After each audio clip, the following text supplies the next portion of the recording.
네, 그래서 또 이 가운데 또한 우리에게 말씀하여 주시고 또 우리에게 그 성령 하나님을 통해서 우리에게 필요한 것들을 말씀해 주실 때 그것들 가지고 하나님께서 인도하시는 대로 또 한 주 살아가는 그런 또 힘을 얻는 그런 시간들이 됐으면 좋겠습니다. 네, 그러면 다 같이 일어나서 사도신경으로 함께 신앙 고백하겠습니다.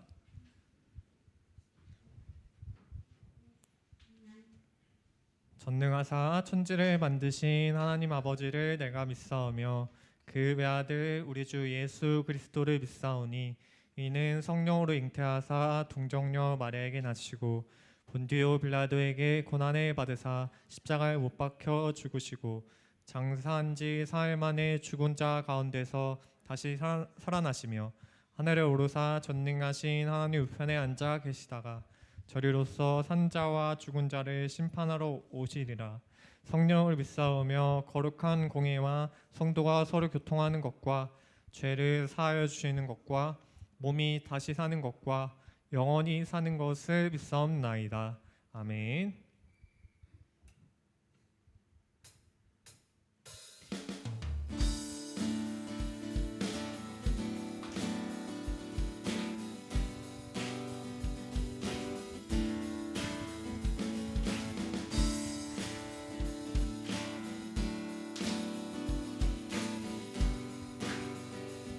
우리 함께 찬양합시다. 주의 이름 안에서 주의 이름 안에서 주의 성소로 가네. 영광스러운 이곳에 우리 기쁘게 왔네. 거룩한 보좌 앞에서 따뜻함을 느끼네. 우리 마음 경배하며 찬양의 제사 드리네. 찬양의 제사 드리며 성소로 들어갑니다. 찬양의 제사 드리며 성소로 들어갑니다. 우리 모두 주님께 감사의 제사를 드리세. 우리 모두 주님께 기쁨의 제사 드리네. 우리 2절로 찬양합시다. 주의 말씀 주시고 주의 말씀 주시고 우리 감사드리네. 주의 날개 그늘미 우리 피난처 되네. 주의 길을 따르며 우리 주께 순종해. 모든 상황 속에서도 찬양의 제사 드리네. 찬양의 제사 드리며 성소로 들어갑니다. 찬양의 제사 드리며 성소로 들어갑니다. 우리 모두 주님께 감사의 제사를 드리세. 우리 모두 주님께 기쁨의 제사. 우리 한 번 더 고백합시다. 우리 모두 주님께 감사의 제사를 드리세. 우리 모두 주님께 기쁨의 제사들. 우리 잔잔하게 찬양의 제사 드리며 찬양의 제사 드리며 성소로 들어갑니다. 찬양의 제사 드리며 성소로 들어갑니다.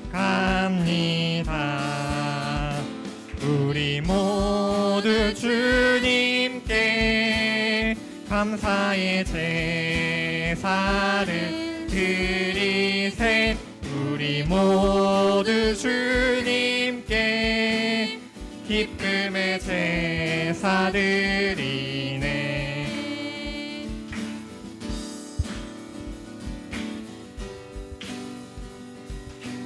우리의 상황은 감사할 수 없을지라도 우리 가운데 역사하신 주님을 믿으며 우리 주님께 박수로 영광 올려드립시다.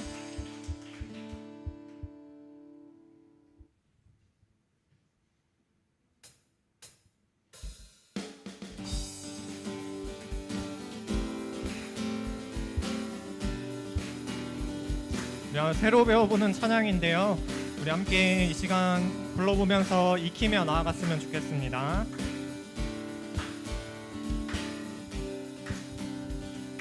갈 길을 밝히 보이시니 주 앞에 빨리 나갑시다.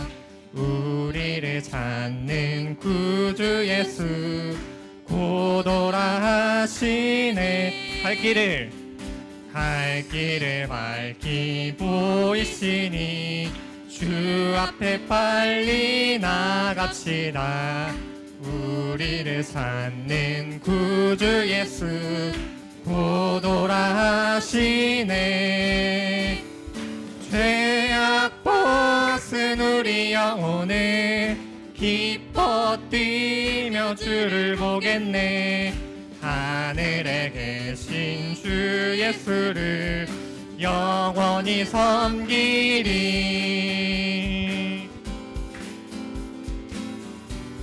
우리 2절로 고백합시다. 우리를 오라 하시는 말 기쁘게 듣고 순종하세.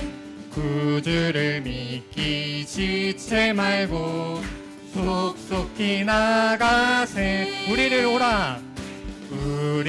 오라 하시는 말 기쁘게 듣고 순종하세. 구주를 믿기 지체 말고 속속히 나가세. 죄악 벗은 우리 영혼을 기뻐 뛰며 주를 보겠네. 하늘에 계신 주 예수를 영원히 섬기리. 죄악 벗은 우리 영혼을 기뻐 뛰며 주를 보겠네. 하늘에 계신 주 예수를 영원히 섬기리.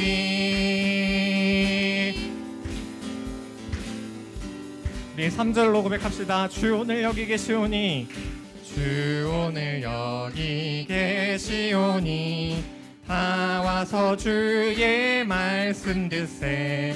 듣기도 하며 생각하니 참 진리시로다. 죄악 벗은 우리 영혼을 기뻐 뛰며 주를 보겠네. 하늘에 계신 주 예수를 영원히 우리 한 번 더. 죄악 벗은 우리 영혼을 기뻐 뛰며 주를 보겠네. 하늘에 계신 주 예수를 영원히 섬기리.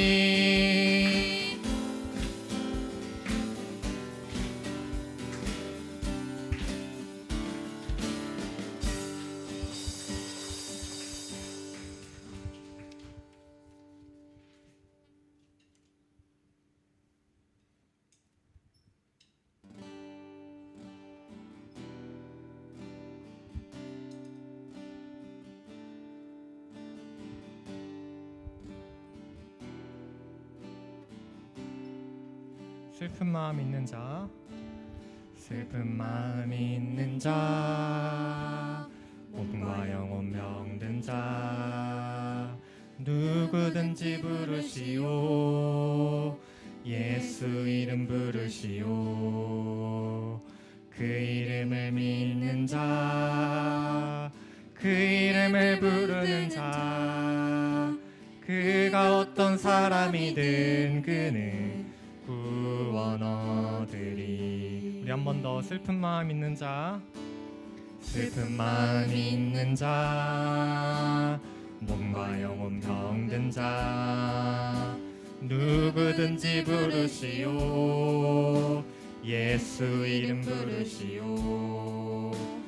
그 이름을 믿는 자, 그 이름을 부르는 자, 그가 어떤 사람이든 그는 구원 얻으리. 예수 예수 오 능력의 그 이름 예수 나 외쳐 부르네. 예수 예수 오 구원의 그 이름 예수 나 외쳐 부르네. 예수 그리스도. 은과 금 내게 없으나, 은과 금 내게 없으나 나 가진 건 너에게 주니. 능력의 이름 예수라. 그 이름을 붙드시오. 그 이름을 믿는 자, 그 이름을 외치는 자, 그가 어떤 사람이든 그는 주의 영광 보리라. 우리 목소리 높여서 은과 금 내게 없으나, 은과 금 내게 없으나 나 가진 건 너에게 주니. 능력의 이름 예수라. 그 이름을 붙드시오. 그 이름을 믿는 자, 그 이름을 외치는 자, 그가 어떤 사람이든 그는 주의 영광 보리라. 예수 예수 오 능력의 그 이름 예수 나 외쳐 부르네. 예수 예수 오 구원의 그 이름 예수 나 외쳐 부르네. 예수 그리스도. 우리 한 번 더. 예수 예수 오 능력의 그 이름 예수 나 외쳐 부르네. 예수 예수 오 구원의 그 이름 예수 나 외쳐 부르네. 예수 그리스도.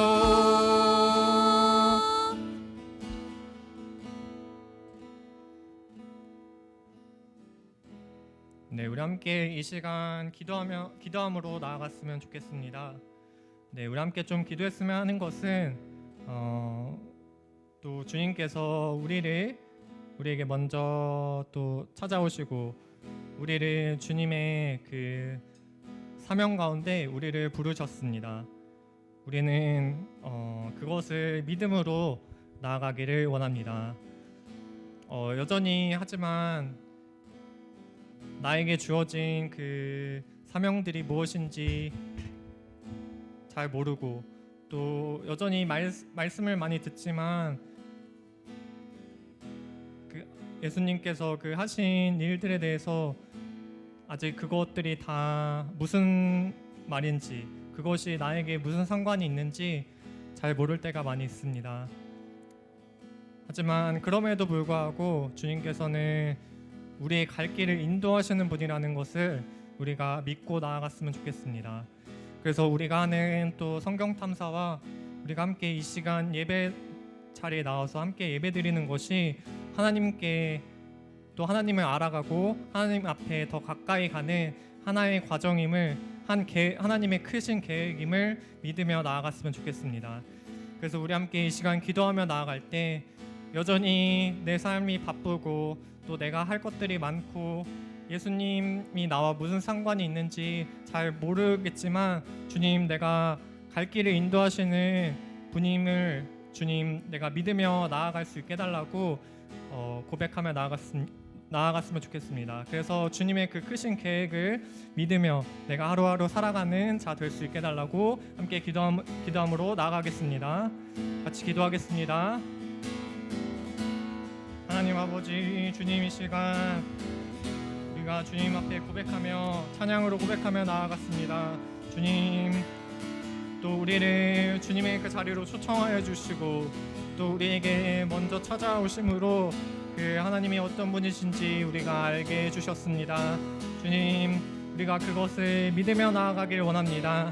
주님 안에 그 믿는 그 믿음을 주님 우리가 가지고 나아가기를 원합니다. 주님, 우리 삶 가운데 역사하시며 주님 우리를 통하여서 하나님의 뜻을 나타내려는 그 사명 계획 아래 우리가 그것을 믿으며 나아가기를 원합니다. 주님, 여전히 내 삶이 바쁘고 내가 어느 길로 향하여 가는지 알 수 없을지라도 오직 갈 길을 인도하시는 주님을 믿으며 내가 계속해서 주님을 알아가고 또한 주님과 가까워지는 시간 가질 수 있도록 우리의 삶 가운데 역사하시고 인도하여 주시옵소서. 붙들어 주시옵소서.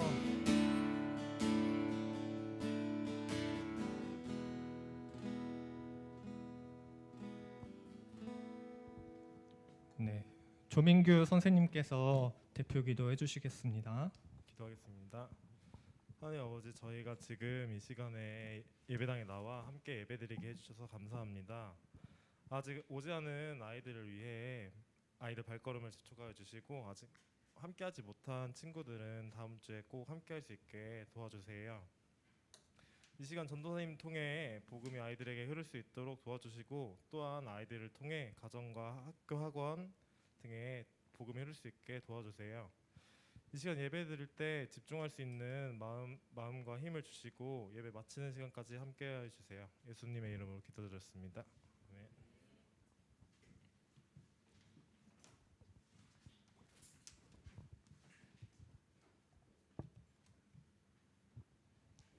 이 시간 드리신 예물을 위하여 함께 봉헌하도록 하겠습니다.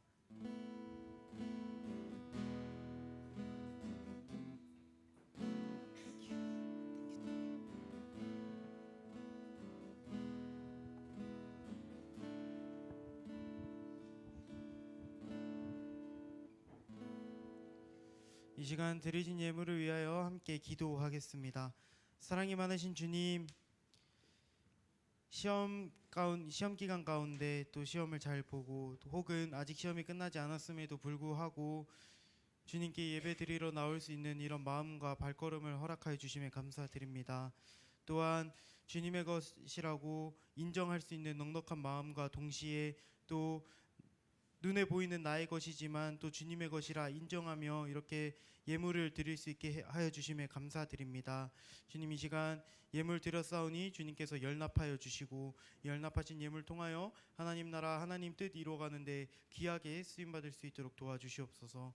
주님, 특별히 말씀을 듣습니다. 로마서의 말씀을 통해서 우리가 하나님의 의에 대해서 제대로 깨닫고 또 올바르게 하나님을 믿고 신앙할 수 있도록 우리에게 은혜를 베풀어 주시옵소서. 예수님의 이름으로 기도드립니다. 아멘. 오늘 볼 하나님의 말씀은 로마서 1장 16절에서 17절입니다. 로마서 1장 16절에서 17절입니다. 제가 가진 성경으로는 239페이지에 있습니다. 로마서 1장 16절에서 17절입니다. 제가 가진 성경으로는 신약성경 239페이지에 있습니다. 사도행전 바로 다음이 로마서입니다. 우리 늘 펴던 성경 바로 다음이 이제 로마서입니다. 16절에서 17절 우리 두 절밖에 안 되니까요. 다 같이 한 목소리로 큰 목소리로 읽도록 하겠습니다. 시작. 내가 복음을 부끄러워하지 아니하노니 이 복음은 모든 믿는 자에게 구원을 주시는 하나님의 능력이 됨이라. 먼저는 유대인에게요 그리고 헬라인에게로다. 복음에는 하나님의 의가 나타나서 믿음으로 믿음에 이르게 하나니 기록된 바 오직 의인은 믿음으로 말미암아 살리라 함과 같으니라. 아멘. 반갑습니다. 다들 시험을 또 보고 있기도 하죠. 시험 다 봤다. 시험 다 끝났다. 시험이 다 끝났고 또 아직 시험이 안 끝났다. 난 이제 돌아온 뒤에 시험을 봐야 된다. 우리 은정이는 중학교 1학년임에도 불구하고 수행평가도 시험이다라고 당당하게 저에게 주장을 해서 아직 이제 시험을 보지 않았다. 윤호도 그렇죠. 수행평가도 시험이다. 오케이, 좋습니다. 우리 또 한 주간 또 잘 지내면서 시험 또 잘 볼 수 있도록 이렇게 해주시면 감사드리겠습니다. 저희가 사도행전 본문이 이제 끝이 났습니다. 드디어 사도행전이 좀 또 긴 성경이기 때문에 사도행전이 끝이 났는데 사도행전이 끝이 나고 나서 우리가 이제 로마서라고 하는 본문으로 넘어오게 되었습니다. 특히 전도사님이 로마서 설교 준비를 하면서 좀 걱정했던 부분이 있어요. 뭐냐면 로마서가 조금 어려워요. 로마서가 좀 어려워서 이 본문을 좀 여러분이 잘 이해해야 될 텐데, 잘 받아들일 수 있어야 될 텐데 라고 하는 이런 걱정이 조금 있는데, 그런 걱정이 조금 있지만 그럼에도 좀 잘 이해될 수 있도록 성령께서 도우시는 역사가 있기를 간절히 소망을 합니다. 로마서는 지금까지 우리가 여러분에게는 조금 생소할 수도 있지만 기독교 역사상 예전부터 쭉 이어져 오는 가운데 왜 축구에도 노래에도 뭐 가수들 중에서도 항상 우리가 예전부터 좀 유명했던, 되게 실력이 좋았던 이런 유명한 사람들 있잖아요. 그런 것처럼 이 기독교 역사에서도 굉장히 유명했던 인물들이 존재를 하는데요. 그 유명했던 인물들에게 정말 많은 사람들에게 영향을 준 책이 바로 이 로마서라고 하는 책입니다. 그러면 도대체 특별히 오늘 본문은 무엇을 말하고 있기에 이 로마서라고 하는 이 본문이 많은 사람들에게 영향을 주었는지 우리가 한번 살펴보도록 합시다. 특별히 오늘 본문은 복음이란 무엇이며 복음을 믿는다라고 하는 것이 어떤 것이냐에 대해서 이야기를 하고 있는데요. 그렇다면 우리는 이렇게 질문을 해볼 수 있겠죠. 여러분, 복음이란 무엇입니까? 우리가 복음에 대해서 너무 많이 들어봤잖아요. 설교할 때 너무 많이 등장하는 단어이기도 하고 또 복음이 무엇인가에 대해서 많이 설명을 들어봤을 법도 합니다. 그렇다면 우리는 복음을 어떻게 정리하면 좋을까요? 복음은 정말 간단하게만 정리를 해보았을 때 예수님께서 우리를 위해서 죽고 부활하셨다라는 것으로 인해서 구원받을 자격이 없는 내가 구원받게 되었다라고 하는 것을 복음이라고 합니다. 다시 한번 정리를 해볼까요? 예수님께서 우리를 위해서 죽고 부활하셨다라는 것으로 인해서 구원받을 자격이 없는 우리가 구원을 받게 되었다라고 하는 것을 복음이라고 합니다. 자, 그러면 우리가 한 가지 더 질문을 해볼 수 있겠죠. 과연 우리가 이 복음을 처음 들어봤을까요? 물론 처음 들어보는 친구들이 있을 수도 있겠지만 대부분은 이 복음을 이미 들어본 가능성이 굉장히 높습니다. 교회 나오면 한 번쯤은 들어보는 얘기이기 때문이죠. 그러면 또 한 번 우리는 이렇게 한번 질문해 볼 수 있습니다. 많이 들었음에도 불구하고 내 삶에서 아무런 상관이 없게 느껴지는 이유는 무엇일까? 많이 들어보았지만 왜 나의 삶에 지장을 주는 것 같지는 않을까? 왜 나의 삶에 영향을 주는 것 같지는 않을까라고 질문해 볼 수 있겠죠. 여러분은 이 복음이 내 삶에서 살아 숨쉰다고 느껴집니까? 하루하루를 살아가면서 주님께서 나를 구원하셨구나 라고 하는 그 감격, 그 기쁨, 그것 때문에 주님을 예배하는 것이 즐겁고 주님을 믿는 이 삶이 즐거운가요? 여러분의 삶은 어떠하십니까? 만약에 이 복음이 그냥 감흥이 없고 무미건조하게 다가온다면 우리는 이 복음이 왜 생생하게 다가오지 않는지 한번 생각해 볼 필요가 있습니다. 오늘 본문의 16절은 성경 속에서도 굉장히 유명하다라고 쳐지는 그런 본문 중에 하나인데요. 오늘 이 16절 중에 전도사님이 노란색으로 쳐놓은 글씨가 있죠. 이 노란색 글씨를 우리 다 한번 읽어볼까요? 뭐라고 되어 있죠? 그렇죠. 하나님의 능력이라고 되어 있습니다. 이 하나님의 능력이라고 하는 것은 지금 바울은 이 복음은 모든 믿는 자에게 구원을 주시는 하나님의 능력이야라고 지금 이야기를 하고 있는 건데요. 먼저 이 하나님의 능력 중에 이 능력이라는 단어를 우리가 한번 잘 살펴봅시다. 성경이 제 맨 처음 기록되었던 헬라어라고 하는 단어로 이 능력을 살펴보게 되면 이 능력이라는 단어는 듀나미스라고 하는 단어입니다.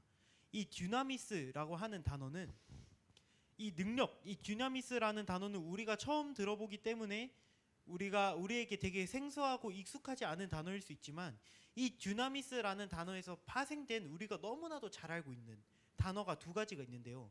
첫 번째는 다이너마이트라고 하는 단어고 두 번째는 다이나믹이라는 단어입니다. 자, 그러면 우리가 한번 생각을 해볼까요?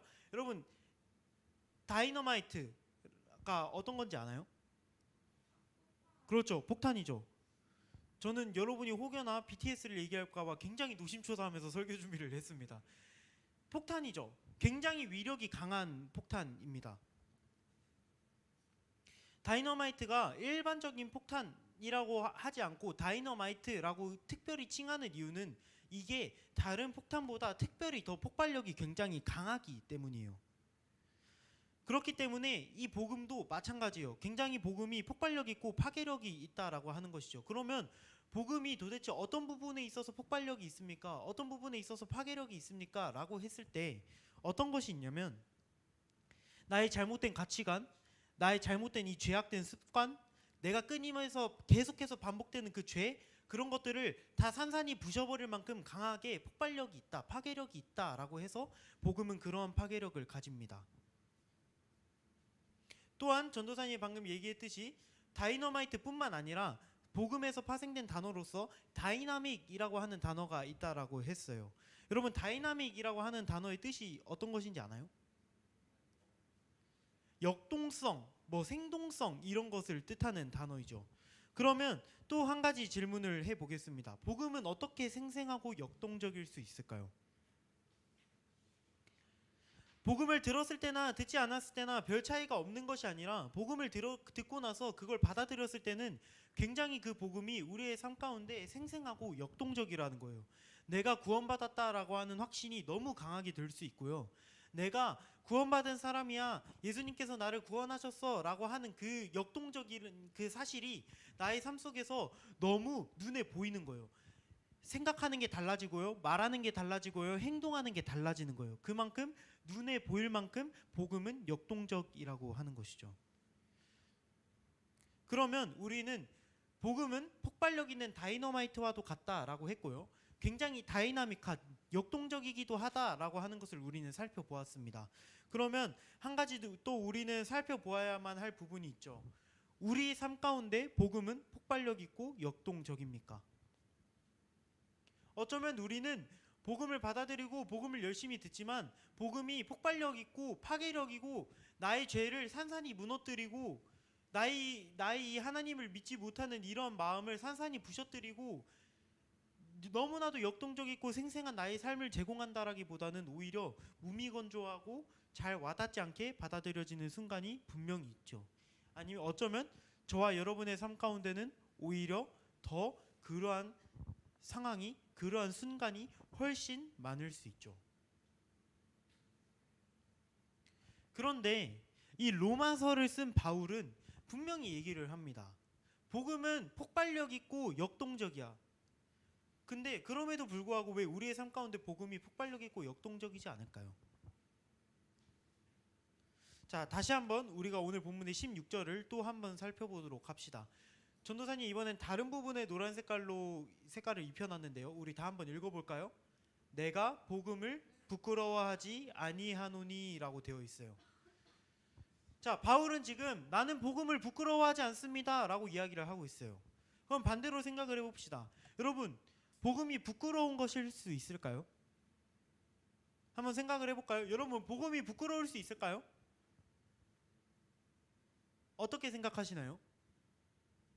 여러분, 놀랍게도 우리는 복음을 부끄럽게 생각할 수 있는 순간이 분명히 있습니다. 그 순간이 어떤 거냐면 복음을 받아들인다라는 건 다른 말로 생각했을 때 뭐냐면 내가 부족함이 있다라는 걸 인정한다는 얘기예요. 이해가 가시나요? 왜냐하면 복음을 내가 받아들이고 나는 예수님 아니면 구원받을 수 없어라고 하는 것을 인정한다라는 것은 나는 부족한 사람이기 때문에 다른 어떠한 것이 있지 않으면 나는 살아갈 수 없는 존재야라고 하는 것을 인정하는 거예요. 자기가 자신 스스로를 굉장히 낮은 사람으로 만들어 버리는 거죠. 이건 어쩌면 굉장히 거북하고 부끄러운 일일 수 있습니다. 전도사님이 한 가지 예시를 들어서 이게 왜 부끄러운 일인지 한번 설명을 해보겠습니다. 여러분 중에 혹시 심리 상담을 받아본 친구가 있는지 모르겠어요. 상담센터를 가본 적이 있는지 모르겠는데 제가 이건 예민한 부분이기 때문에 뭐 손을 들어보라 이렇게는 얘기를 안 하겠습니다. 그런데 이 심리 상담을 하게 되면 상담사에게 찾아가게 되죠. 만약에 전도사님이 상담이 필요해서 심리 상담사에게 만약에 찾아간다라고 생각을 해봅시다. 이 상담사에게 찾아간다라고 했을 때 이 상담사는 찾아온 사람을 어떻게 받아들이냐면 첫 번째로 찾아온 그 순간부터 치료가 시작됐다라고 이야기를 해요. 왜 그렇게 얘기를 하냐면 내가 어딘가 아픈 부분이 있고 내가 어딘가 부족한 부분이 있어서 내가 그걸 인정했기 때문에 이 자리 가운데 나왔다, 상담을 받으러 나왔다라고 생각을 하기 때문에 이미 상담사에게 찾아온 그 순간부터 치료가 시작됐다라고 이야기를 해요. 상담사를 찾아간다라는 건 내가 지금 아픈 부분이 있습니다라고 인정하는 것이죠. 혹은 우리가 심리 상담이 아니라 우리가 흔히 그냥 몸이 아파서 병원을 간다라고 생각을 해봅시다. 병원을 갔을 때도 의사 선생님에게 찾아가서 우리는 우리가 아픈 것을 인정하죠. 우리가 어디가 부족하다라고 하는 것을 인정합니다. 그렇기 때문에 의사 선생님에게 가서 묻죠. 도와주세요. 어떻게 하면 될까요? 라고 도움을 구하기 위해 우리가 처한 상황이 그 질병이 더 나아지기 위해 의사를 찾아가죠. 여러분 우리가 저마다 모두 각자 자존심이라고 하는 것을 가지고 살아갑니다.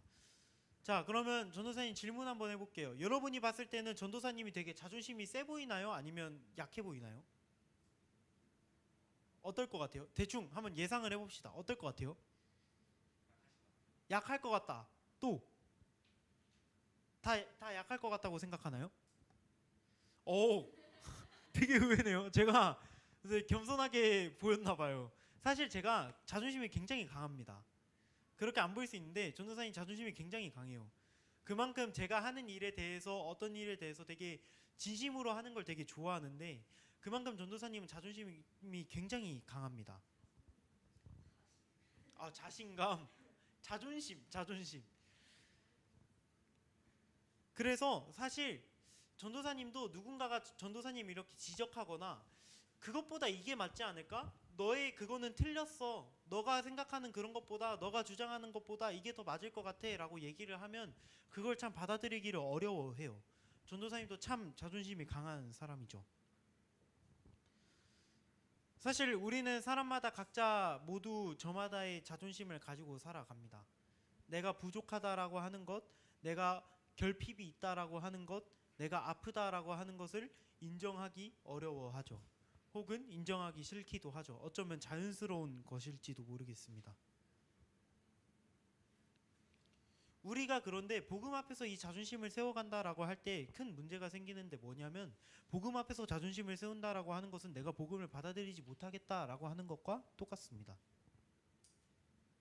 나는 복음이 없어도 바른 생활, 도덕적으로 살고 있는데 난 똑바로 하면서 살고 있는데 나 범죄 저지르지 않는데 나 잘못한 거 없는데 그런데 그런 나에게도 복음이 필요할까? 교회에서 나를 죄인이라고 하는데 나는 죄인 아닌 것 같은데 나 죄인 아니야, 나 죄인하기 싫어, 기분 나빠 라고 하면서 끝까지 이 주님 앞에서 계속해서 자존심을 세워간다면 복음은 우리의 삶 가운데 역동성을 가질 수도 없고 파괴력을 가질 수도 없죠. 왜냐하면 일단 근본적으로 내가 복음이 필요하다라고 하는 것 자체를 부정하기 때문이죠. 바울은 자신의 부족함 그리고 자신이 죄인이라는 것, 자기가 결핍이 있는 존재라고 하는 것을 인정하고 받아들였습니다. 그 순간부터 바울에게 복음은 부끄러운 것이 아니라 모든 믿는 자에게 구원을 주시는 하나님의 능력이 된 것이죠. 바울에게도 복음이 부끄러웠던 순간이 분명히 있을 겁니다. 자신의 부족함을 인정해야 되고 자신의 어떤 선함을, 자신의 착함을 부정해야 되는 순간이 있었기 때문이에요. 그렇기 때문에 복음이 분명히 부끄러웠던 순간이 있을 수 있었죠. 그러면 우리는 이렇게 질문을 해봅시다. 그렇다면 복음이 어떻게 사람의 인생을 바꿀 만큼, 사람이 계속해서 반복해서 짓는 죄의 그 행동들을 바꿀 만큼, 생각들을 바꿀 만큼, 그 사람의 가치관을 바꿀 만큼 어떻게 복음이 그렇게 능력이 있을까요? 도대체 복음이 뭐길래 그 속에서 그렇게 능력이 있을까요? 함께 오늘 본문의 17절을 읽어보도록 하겠습니다. 오늘 본문의 17절입니다. 굉장히 중요한 본문인데요. 다 함께 읽어보도록 하겠습니다. 시작. 복음에는 하나님의 의가 나타나서 믿음으로 믿음에 이르게 하나니 기록된 바 오직 의인은 믿음으로 말미암아 살리라 함과 같으니라. 아멘. 이 17절이 좀 어려워요. 그럼에도 불구하고 전도사님이 여러분에게 설명하려고 하는 이유는 이 17절 한 구절이 로마서 전체를 이 한 구절로 축약할 수 있다라고 해도 거짓말이 아닐 만큼 이 로마서 전체의 내용을 좀 요약하고 있는 그런 구절입니다. 자, 전도사님이 노란 색깔로 글씨를 칠해놨죠. 어떤 걸로 칠해놨죠? 그렇죠. 하나님의 의라고 하는 거예요. 이 하나님의 의를 어떻게 이해하느냐에 따라 그리스도인이 어떻게 살아낼 수 있느냐가 결정이 됩니다. 하나님의 의가 무엇인지에 대해서 설명을 해보려고 하는데 사실 이 부분이 너무 어렵기 때문에 전도사님이 너무 오랫동안 고민을 하다가 한 사람의 이야기를 들고 왔습니다. 이 하나님의 의가 무엇인지 제대로 이해함으로 인해서 삶이 바뀐 사람의 어떤 이야기를 전도사님이 가지고 왔는데요.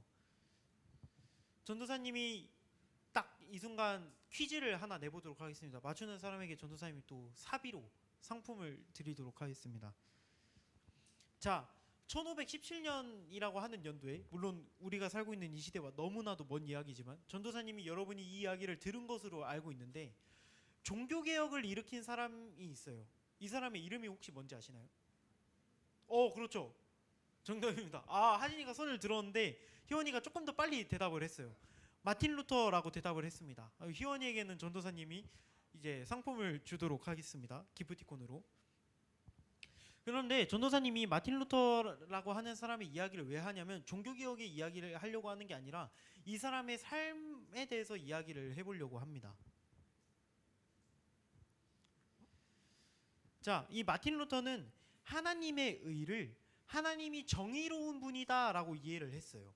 그래서 이 마틴 루터는 신앙생활을 하면서 어떤 감정을 느꼈냐면 마틴 루터가 만약에 하루에 성경을 10장을 읽어야 되는데 한 장을 못 읽었다거나 기도를 7시간을 해야 되는데 만약에 6시간을 했다거나 이렇게 되면 하나님이 나를 벌하실 거야 라고 생각을 했어요. 마틴 루터는 자기가 신앙생활을 해가면서 자기가 조금이라도 잘못하면, 자기가 조금이라도 노력하지 않으면, 더 노력하지 않으면 하나님이 자기를 버리고 벌하시는 분이라고 생각을 했어요. 그래서 실제로 마틴 루터가 자기의 신앙생활에 대해서 기록했던 말을 전도사님이 읽어줄 테니까 한번 잘 집중해서 들어보세요. 하나님 앞에서는 항상 마음이 괴로운 죄인이었기 때문에 도무지 나의 노력으로는 하나님을 누그러뜨릴 자신이 없었다. 나는 의롭고 무서운 하나님을 사랑하지 않았으며 오히려 그분을 미워하며 불평하였다. 한 번 더 읽어드릴게요.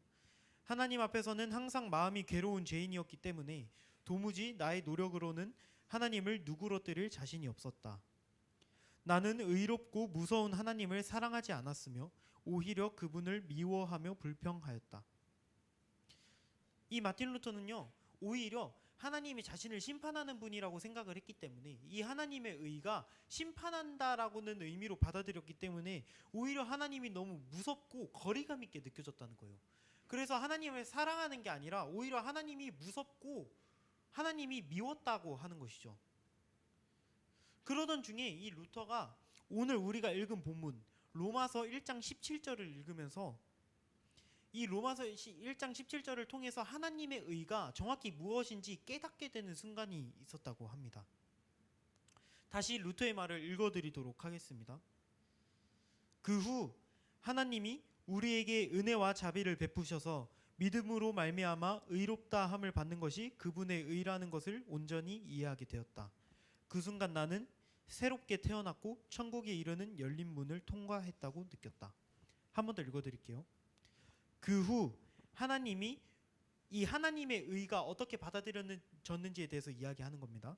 그 후 하나님이 우리에게 은혜와 자비를 베푸셔서 믿음으로 말미암아 의롭다 함을 받는 것이 그분의 의라는 것을 온전히 이해하게 되었다.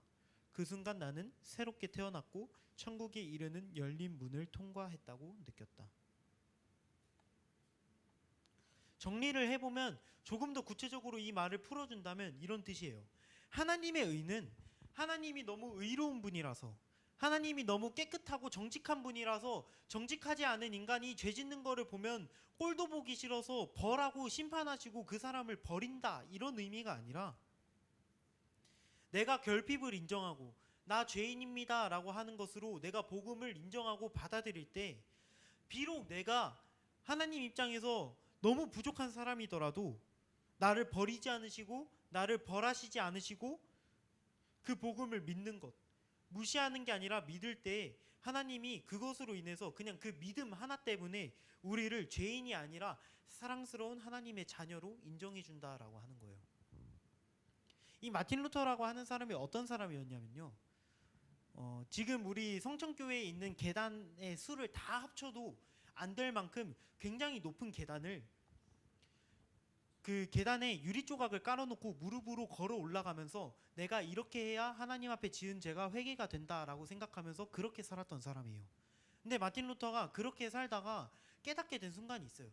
아무리 이렇게 살아도요, 하나님 앞에서 전혀 의로움을 느끼지 못하겠다는 거예요.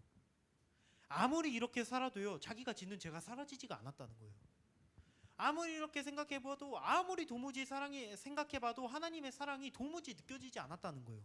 그래서 마틴 루터가 이건 잘못됐다, 이건 아닐 거야 라고 생각을 했어요. 그래서 마틴 루터가 고민하면서 이 로마서 1장 17절을 통해서 알게 된 것은, 내가 노력해서 하나님이 나를 사랑스럽다라고 해주는 게 아니라 그냥 내가 하나님을 믿어서, 내가 비록 부족하지만 내 결핍을 인정하고 주님, 나 주님 없으면, 주님께서 나를 위해서 죽었고 다시 살았다라고 하는 이 사실이 없으면 나는 하나님 앞에서 구원받을 수 없습니다 라고 하는 것을 인정했다라고 하는 이 단순한 사실 한 가지, 이 믿음이라고 하는 이 단순한 이 한 단어 때문에 구원받을 수 있다는 거예요. 마틴 루터는 그거를 깨달았다라고 하는 것이죠. 마틴 루터는 이것을 깨닫고 믿음으로 구원을 받는 게 아니라 노력해야 돼, 더 노력해야 돼, 네가 어떻게 사느냐에 따라 구원이 달라져 라고 외치던 로마 카톨릭에 대해서 너희 그거 잘못됐어 라고 이야기를 함으로 인해서 종교개혁이 시작이 됐죠. 여러분, 이 하나님의 의라고 하는 단어는 하나님께서 우리를 심판한다 라고 하는 게 아니라 하나님의 사랑이 나타나는 단어입니다.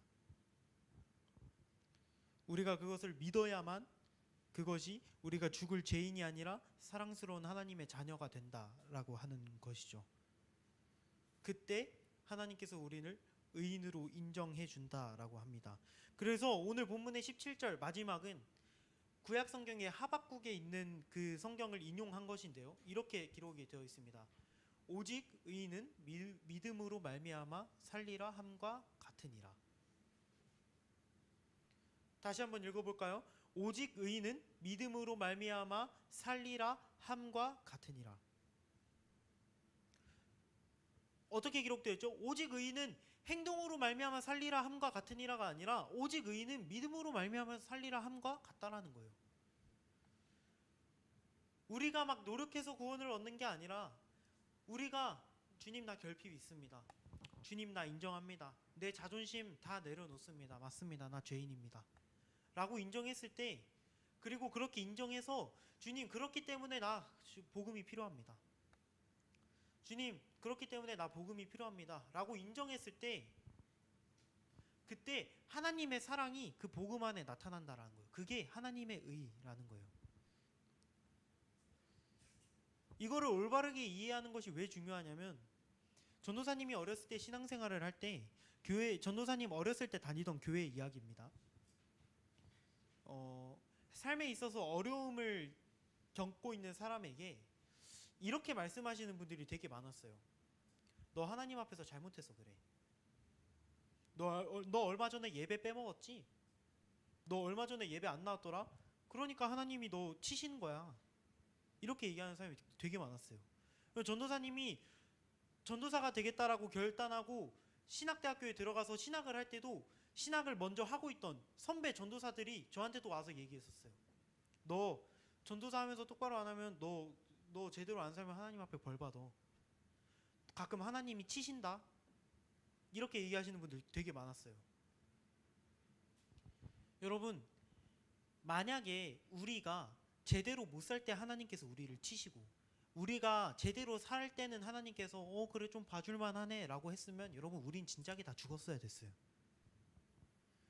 우리가 어떻게 살았을 때 하나님이 벌 주시고 우리가 어떻게 살았을 때 하나님이 잘했네 상 줄게 이게 아니라 우리가 비록 부족하더라도 그럼에도 불구하고 하나님이 이 복음을 통해서 우리를 살리셨다라고 하는 거예요. 이게 이 우리가 한 달 동안 살펴볼 로마서의 핵심입니다.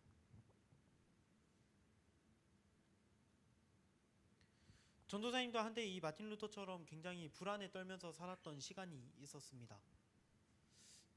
기도하지 않고 잠자리에 들면 하나님 앞에서 큰 죄를 짓는 것 같아서 저한테 무슨 일이 생길 것 같이 느꼈던 순간이 있었어요. 하루에 성경을 막 10장씩 읽으면서도 9장 읽거나 아니면 그날 어떤 일이 있어서 성경을 못 읽게 되면 하나님께서 저한테 벌 주실 거라고 생각을 했던 시간들이 있었습니다. 여러분, 전도사님이 단언컨대 장담하건대 그렇게 하나님의 사랑을 받아들이면서 사는 사람은 감히 하나님의 사랑을 말할 수 있는 자격이 없습니다. 하나님은 단 한 번도 우리를 그렇게 사랑한 적이 없어요. 이 복음이라고 하는 개념은요, 초점이 나에게 있지 않아요. 내가 연약하고 내가 좀 부족해서 내가 뭔가를 못 지켰고 라고 하는 것, 여러분 복음을 나에게 초점을 두고 이해를 하려고 하는 사람들이 굉장히 많은데 그러면 복음을 100%도 아니고 50%도 이해를 못합니다. 복음은 나에게 초점이 맞춰져 있는 게 아니라 예수님에게 초점이 맞춰져 있는 거예요. 부족한 나에게 초점이 맞춰져 있는 게 아니라 완전하신 예수님한테 초점이 맞춰져 있는 거예요. 비록 나는 부족하지만 완전하신 예수님께서 나를 위해서 죽고 다시 살아나셨어. 이것 때문에 이게 복음인 거예요. 내가 부족하다에 주목하는 게 복음이 아닌 거죠. 복음의 초점은 내가 아니라 예수님께 있는 것이죠. 말씀을 맺겠습니다. 우리는 부족함을 인정할 때 비로소 하나님의 의가 완벽하게 어떤 것인지 이해할 수 있게 됩니다. 완전하게 다가오죠. 우리가 어떻게 해보겠다고 잘 살아보겠다고 발버둥 칠 때 하나님의 의가 이해되는 것이 아니라는 거예요. 오히려 주님, 나 더 이상 내가 할 수 있는 건 없습니다. 주님, 나 너무 부족한 사람이라, 주님, 내가 너무 결핍 있는 사람이라, 주님, 내가 더 이상 이제 내가 할 수 있는 게 없습니다 라는 것을 인정해서 오히려 내 몸에서 힘을 뺄 때, 그때 하나님의 은혜가 나타난다라고 하는 것이죠.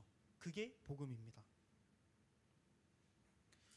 여러분, 그렇기 때문에 오늘 17절 마지막에서 얘기하고 있는 오직 의인은 믿음으로 말미암아 살리라 함과 같으니라 할 때 이 믿음이라고 하는 단어는요, 나의 어떤 행위를 말하는 게 아니라 반응을 얘기하는 겁니다. 예수님께서 이렇게 말씀하시는 거예요. 나 너희 부족한 거 너무 잘 알아서 너희를 위해서 죽었다가 다시 살아났어. 너희를 위해서 완벽한 내가 죽었다가 다시 살아났어. 그러니까 반응해 줄래? 라고 하는 것. 그래서 주님, 내가 반응하겠습니다 라고 하는 것, 그게 믿음이에요. 믿음은 다른 게 아니에요. 믿음은 내가 잘 살아내고 내가 폼나게 살아내고 이게 아니라 예수님께서 먼저 내미신 손 잡는 거, 그게 믿음이에요. 그래서 믿음은요, 우리를 이렇게 얘기할 수 있습니다. 우리 다 함께 한번 따라해 볼까요? 성도의 반응. 한 번 더 따라해 볼까요? 성도의 반응. 믿음은 성도의 반응입니다. 이 시간 함께 찬양할 텐데요. 이 시간 때 찬양하실 때 이 찬양이 여러분에게 좀 어려울 수 있습니다. 어렵다기보다는 조금 생소할 거예요. 많이 불러본 찬양이 아니라서 생소할 수 있는데 이 찬양을 우리가 좀 따라 부르지 못해도 좋으니까 가사에 집중하면서 좀 우리가 눈으로 쭉 한번 따라와 봤으면 좋겠습니다. 함께 이 시간 주는 완전합니다 찬양하도록 하겠습니다.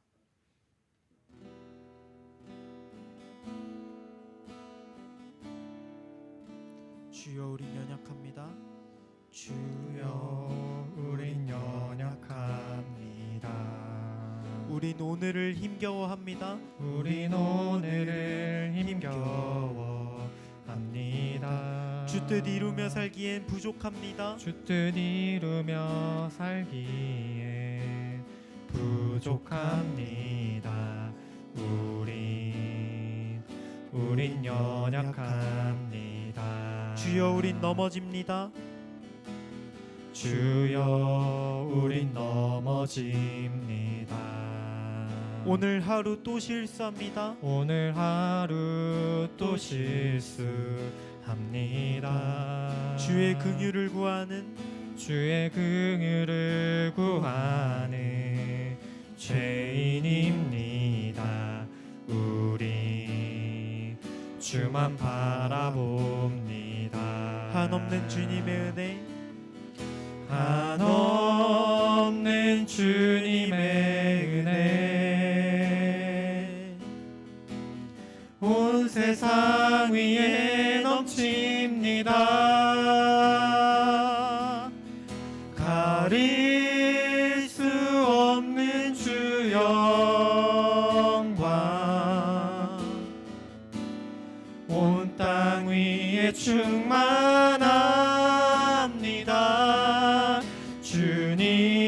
주님만이 길이 오니 우린 그 길 따라갑니다. 그날에 우리 이루신 주는 완전합니다. 한없는 주님의 은혜 한없는 주님의 은혜 온 세상 위에 넘칩니다. 가릴 수 없는 주 영광 온 땅 위에 충만합니다.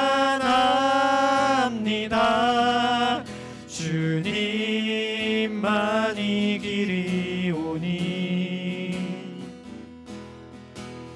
우린 그 길 따라갑니다. 그날에 우리 이루신 주는 완전합니다. 그날에 우리를 이루실 그날에 우리를 이루신 주는 완전합니다. 이 하나님의 의를 깨달은 루터의 고백은 이러했습니다. 그 순간 나는 새롭게 태어났고 천국에 이르는 열린 문을 통과했다고 느꼈다.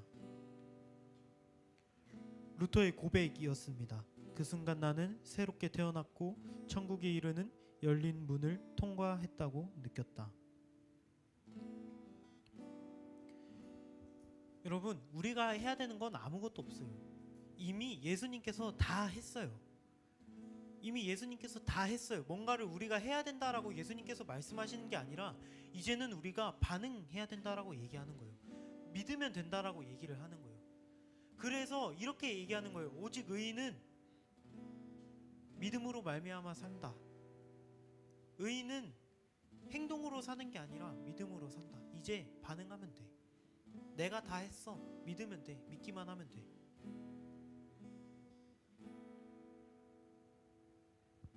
여러분, 이 시간 간절하게 한번 기도해 봅시다.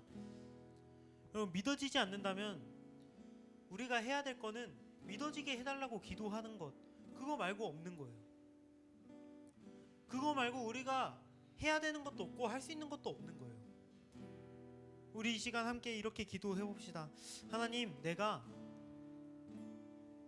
자존심 세우지 않기를 바랍니다. 나 죄인인 거 인정하고 내가 부족한 것 인정합니다. 그래서 주님, 내가 주님이 필요합니다. 주님, 내가 주님이 필요합니다. 주님, 내가 복음이 필요합니다. 주님께서 나를 위해서 죽었다가 다시 살아나셨다라고 하는 것, 그래서 자격이 없었는데 내가 구원받을 수 있게 되었다라고 하는 것, 주님, 내가 이제 인정하고 싶습니다. 주님, 내가 인정하기를 원합니다. 이 시간 다 함께 기도하도록 하겠습니다. 사랑이 많으신 하나님 아버지, 우리는 오늘 말씀을 통해서 분명히 알 수 있습니다. 주님, 우리는 우리의 결핍을 인정하기를 간절히 소망합니다. 우리가 끝까지 자존심을 세우며 주님, 나에게는 복음이 필요 없다, 주님, 나에게는 복음이 필요 없다라고 외쳤을지 모르겠지만 주님, 그럼에도 불구하고 주님, 이제 내가 죄인이라고 한다는 것, 주님, 내가 결핍이 있다라고 하는 것, 주님, 내가 이제 인정해보기를 원합니다. 주님, 큰 은혜를 주님 베풀어 주시옵소서. 주님, 큰 은혜를 주님 베풀어 주시옵소서. 주님, 이제 내가 인정하기를 원하오니 주님, 이 복음이 나의 마음 가운데 주님 파괴력 있고 주님 역동적으로 다가오게 되기를 주님 간절히 소망하오니 주님, 내가 죄인이라고 하는 것을 주님 인정하게 하여 주시옵소서. 주님, 루터가 그랬던 것처럼, 혹은 주님이 17절의 말씀을 두고 주님, 많은 사람들이 하나님의 의를 깨달아 주님 천국문에 이르게 되었던 것처럼 주님, 내가 그렇게 되기를 주님 간절히 소망하오니 주여 은혜를 베풀어 주시옵소서. 내가 하나님의 의를 하나님의 사랑으로 경험하고 주님 복음으로 경험하게 되기를 주님 간절히 소망하오니 주여 은혜를 베풀어 주시옵소서. 주님, 내가 죄인 되었다라고 하는 것을 주님 인정할 수 있도록 주님 은혜를 베풀어 주시옵소서. 주님 간절히 소망합니다. 주님 은혜를 베풀어 주시옵소서. 주님, 주님 마음판 가운데 아버지 새겨질 수 있도록 주님 마음 가운데 새겨질 수 있도록 아버지 은혜를 베풀어 주시옵소서.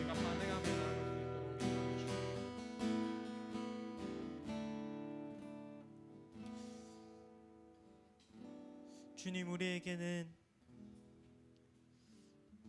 영적인 꼴의 자존심이 있어서 죄인이어도 죄인이라 인정하기 싫고 나에게 주님이 필요하다라고 하는 것을 인정하기 싫어서 우리는 끝까지 인정하지 않는 모습을 보게 됩니다. 주님, 그럼에도 불구하고 이제 인정해보기를 원합니다. 주님, 내가 죄인이라고 하는 것, 아무리 해봐도 어떻게 해봐도 주님이 느껴지지 않을 때 주님, 나의 노력을 더 강화시키는 것이 아니라 나의 노력을 끊고 오히려 내가 죄인 되었다라는 것을, 나의 행동으로는 어떻게 할 수 없다라는 것을, 오직 그렇기 때문에 주님이 필요하다라고 하는 것을 인정함으로 인해 파괴력 있고 역동적인 복음의 능력을 우리 삶 가운데 누려보기를 간절히 소망합니다. 복음이 무엇인지를 깨닫고 새롭게 태어남을 느끼고 천국문에 이르렀다는 것을 느꼈던 이 루터처럼, 아니 루터뿐만 아니라 많은 그 그리스도인들처럼 우리 모두가 그렇게 주님의 그 복음을 경험해 보기를 간절히 소망하오니 주님, 우리 가운데 영적인 자존심을 모두 떨어뜨려 주시고 결핍을 인정하고 부족함을 인정하며 나의 죄인됨을 고백하여 주님을 의지할 수 있도록 허락하여 주시옵소서. 모든 말씀 예수님의 이름으로 기도드립니다. 아멘. 함께 주님께서 우리에게 알려주신 기도로 예배를 마치도록 하겠습니다. 하늘에 계신 우리 아버지여, 이름이 거룩히 여김을 받으시오며 나라의 마옵시며 뜻이 하늘에서 이루어진 것 같이 땅에서도 이루어지이다. 오늘날 우리에게 일용할 양식을 주옵시고 우리가 우리에게 죄 지은 자를 사하여 준 것 같이 우리의 죄를 사하여 주옵시고 우리를 시험에 들게 하지 마옵시고 다만 악에서 구하옵소서. 대개의 나라와 권세와 영광이 아버지께 영원히 있사옵나이다. 아멘.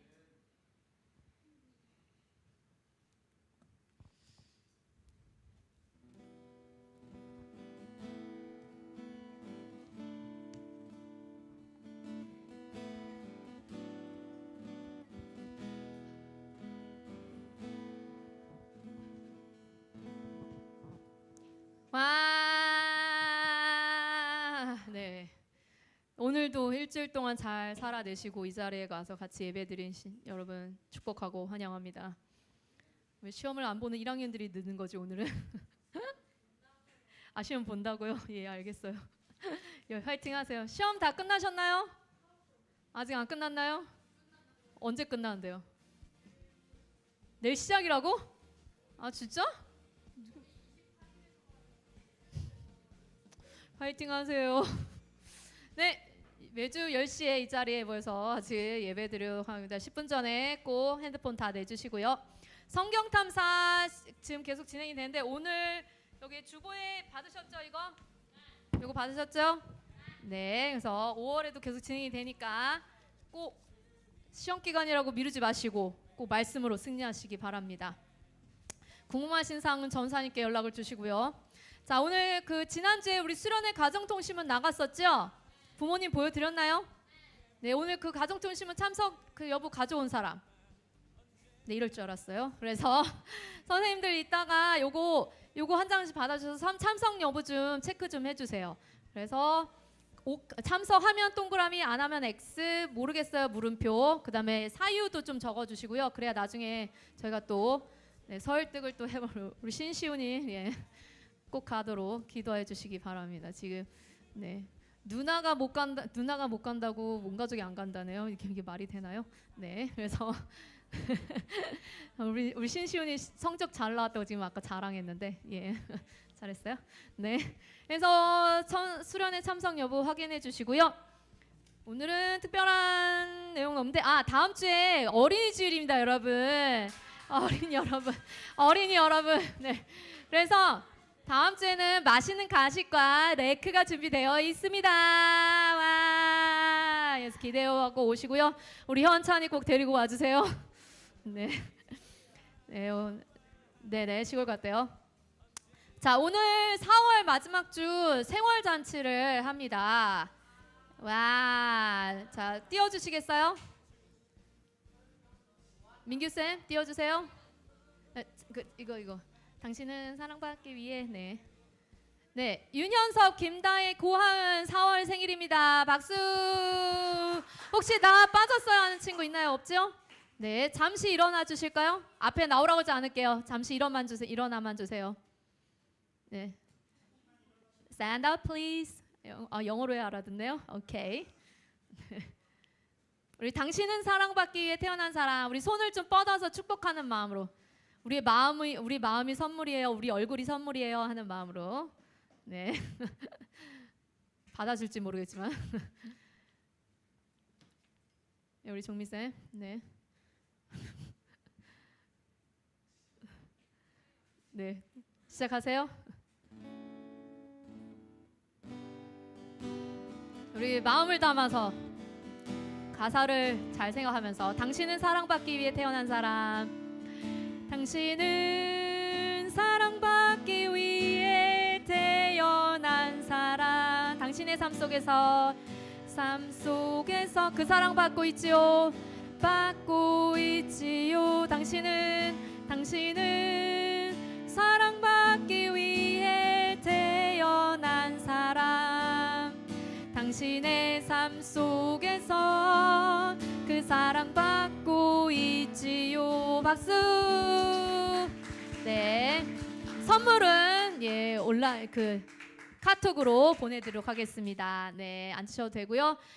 반별 모임하고 선생님들은 시간을 지키셔서 30분에 모이도록 하겠습니다. 다음 주에 봐요. 빠이. 잠깐만, 한 번 그 자기가 쓴 볼펜은 꼭 제자리에, 그리고 주보 바닥에 떨어지지 않게. 그리고 반별 모임하고 혹시나 간식을 먹고 나서 라면 안 치우고 가고 하는 그런 불상사는 없도록 해주시기 바랍니다. 해서 꼭 나갈 때, 내가 이 중등부실에서 벗어날 때 다 정리하고 나가는 습관을 가져주시기 바랍니다. 알겠지요? 예.